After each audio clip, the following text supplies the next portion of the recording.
Actually last time ఒక ఇంటర్వ్యూలో కూడా మీరు మాట్లాడుతూ పిఆర్ఓ వ్యవస్థ మీద మాట్లాడారు కదా, పిఆర్ఓలు బెదిరిస్తున్నారు, బ్లాక్మెయిల్ చేసే రేంజ్కి వెళ్ళిపోయారు అని చెప్పి.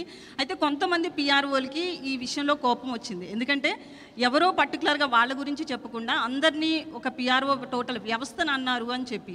పర్టికులర్గా ఎవరైనా ఉన్నారని మీరు చెప్పాలనుకుంటున్నారా? ఆ రోజు ఆ ఇంటర్వ్యూ అడిగిన అతను అయితే మాత్రం మిమ్మల్ని ఆ క్వశ్చన్ అడిగిన ఆయన తిరిగి ఆ క్వశ్చన్ వేయలేదు, పర్టికులర్గా చెప్పండి ఆ నేమ్స్ అని చెప్పి. మీరేమైనా దాని గురించి ఓపెన్ అవ్వాలనుకుంటున్నారా? లేదండి, కింగ్డమ్ గురించి చెప్తే నేను దేని గురించి ఓపెన్ అవ్వాలనుకోవట్లేదు సార్. వంశీ గారు, వంశీ ఇది అంటే కింగ్డమ్ ఈ స్టోరీ అంటే గౌతమ్ దిన్నూరి ఇది ఫస్ట్ చెప్పింది రామ్ చరణ్కి అంటున్నారు కదా, ఆ స్టోరీనా లేకపోతే ఇది వేరే స్టోరీ సార్? ఇది వేరే స్టోరీ అండి. మొత్తం చరణ్ గారికి చెప్పింది ఈ కథ కాదు. ఈ కథ కాదా? సో ఇంకా ఒక 15 days అయితే మళ్ళీ మీరు ఇంకొక సినిమా రిలీజ్ చేయబోతున్నారు.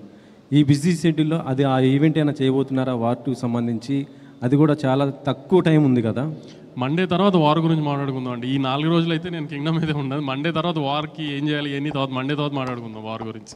విజయ్ని తీసుకోవడానికి కారణం ఏంటి సార్? అంటే గౌతమ్ దిన్నూరి ఈ స్టోరీ విజయ్ కోసం చేశారా లేకపోతే ఇంకేరేదనండి? లేదు, గౌతమ్ నాకు వచ్చి చేద్దాం అనుకున్నప్పుడే నేను విజయ్ గారికి ఒక కథ అనుకున్నానండి. ఆ కథ విజయ్ గారితో సినిమా చేద్దామని అది చెప్పాడు డైరెక్ట్గా. వేరే ఆప్షన్స్ ఎప్పుడు మేము పెట్టుకోలేదు. అందుని విజయ్ గారు అనుకున్నాం, అది విజయ్ గారితోనే అలానే ప్లాన్ చేసాం అంతే. వంశీ విజయ్ గారు, మీ లాస్ట్ సినిమా ఫ్యామిలీ స్టార్